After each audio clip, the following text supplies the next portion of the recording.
នេះគឺយីតំពូមីអូននៅស្រកហើយអូនឈ្មោះថៃអូប៉ុន្តែអូនមានរបស់ថ្មីមួយទុកញ៉ាំមើលដើមថ្នោតអមអៀងមើលឡើងដូចទុកពីយ៉ាងបើជូរហើយឡើងធំហើយឡើងច្រើនហើយទុំទៀតនេះតែអមអៀងនេះតែអមអៀងនៅត្រង់តែហាបងចាន់ហេងកំពុងលេងហ្គេមនៅក្នុងបន្ទប់បាត់ពួកអួតនៅនេះមួយទៀតបាត់ទ្វារទៀតកុំឲ្យម៉ែឃើញចឹងយ៉ាអូនមិនដឹងអូនធ្លាប់ឡើងទៅមែនយ៉ា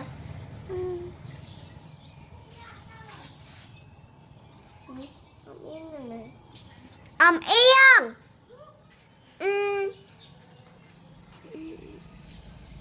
បងចាន់ហេងបាត់ទ្វារបាត់ពួកអួតពីសងខាងនឹងប្រហែលលេងហ្គេមឯដងប្រហែលឯដងអមអៀងបងនោះដឹងដែរតាចង់ឲ្យអូនឡើងទៅមើលចុះអត់ទេអមអៀងថៃបានដើមថ្នោតច្រើនម៉ែមើលឡើងដូចតាពី3ជូហើយអត់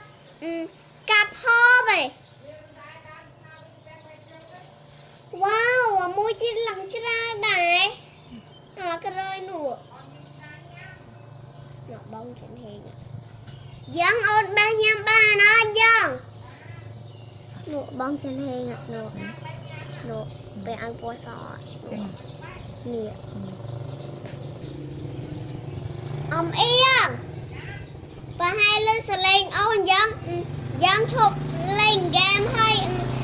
មកក្រមេដាមប្រហែលខ្លាចអមអៀងវាយឯដាមបងចាន់ហេងឈប់លេងហ្គេមមកចិត្តប្រឡងហើយនៅសមមកអាតទៀតប្រឡងហើយយ៉ាត់ប្រឡងអត់ចេះទៅ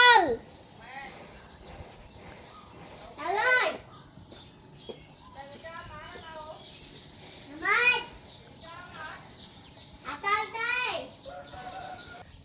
តាយាយតាមពងមិញមកមើលលើកទី2វិញ